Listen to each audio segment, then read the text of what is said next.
নমস্কার বন্ধুরা, স্বর্ণলতা রান্নাঘরে আজ তেলের পিঠার রেসিপি শেয়ার করতে চলে এসেছি। তার জন্য 1 গ্লাস পরিমাণ জল লাগবে। আমি এই পাত্রে জলটা ঢেলে নেব। 1 গ্লাস পরিমাণ জলে 1 কাপ চিনি দিয়ে দেব। স্বাদ মতো লবণ দিয়ে দেব। চিনিটা এই জলে চামচের সাহায্যে নাড়িয়ে নিতে হবে, যাতে করে চিনিটা খুব তাড়াতাড়ি গলে যায়।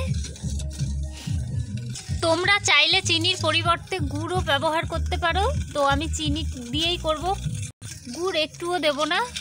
এবারে পরিমাণ মতো চালের গুঁড়ো দিয়ে দেব। 1 কাপ দিয়ে দিলাম। মোট 3 কাপ চালের গুঁড়ো লাগবে 1 গ্লাস জলে। 1 গ্লাস জলে 3 কাপ পরিমাণ চালের গুঁড়ো। পিঠেটা নরম হওয়ার জন্য 1/2 কাপ ময়দা দিয়েছি। এবারে মিশিয়ে নিতে হবে সবগুলো উপকরণ।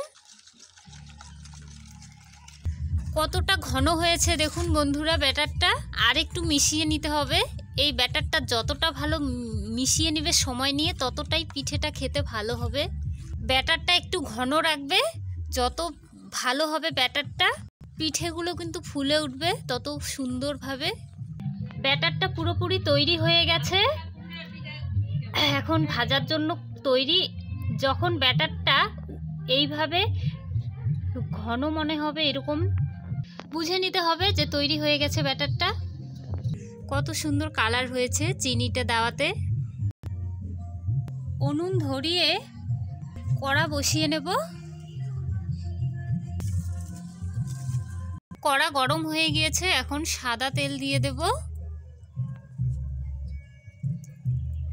পরিমাণ মতো দিয়ে নিতে হবে। যেহেতু তেলের পিঠে ভাজবো, তাই তেলটা একটু বেশি দিতে হবে। এবারে পিঠে দিয়ে দেব। তেলটা গরম হয়ে গিয়েছে। কত সুন্দর ফুলে উঠছে দেখুন বন্ধুরা। একটু আলতোভাবে হাতার সাহায্যে উঠিয়ে দিতে হবে, উল্টে দেওয়ার পরে দেখুন বন্ধুরা কত সুন্দর ডিজাইন হয়েছে চারদিকটা। এবারে তেল ঝারিয়ে তুলে নিতে হবে। পিঠেটা তৈরি হয়ে গেছে। আরেকটা দিয়ে দিব। তেল ঝরা হতে হতে পাত্রে নামিয়ে নেব।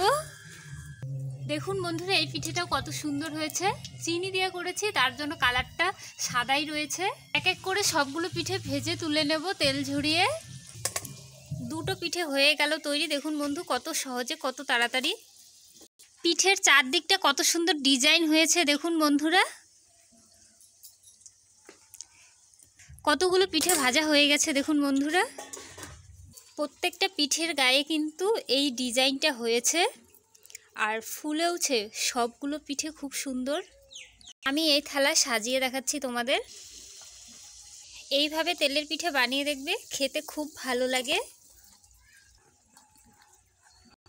আমি থালায় সাজিয়ে নিয়েছি। দেখুন বন্ধুরা কত সুন্দর লাগছে দেখতে, খেতেও তেমন ভালো লাগবে। পৌষ সংক্রান্তির দিনে সব রকম পিঠের আয়োজন করা হচ্ছে। এক এক করে তোমাদের সঙ্গে সবগুলো ভিডিও শেয়ার করব। নতুন বন্ধুদের কাছে আমার একটাই অনুরোধ, তোমরা প্লিজ আমার চ্যানেলটি সাবস্ক্রাইব করে পাশে থেকো। তেলের পিঠের রেসিপি কেমন লাগলো কমেন্ট করে জানিও।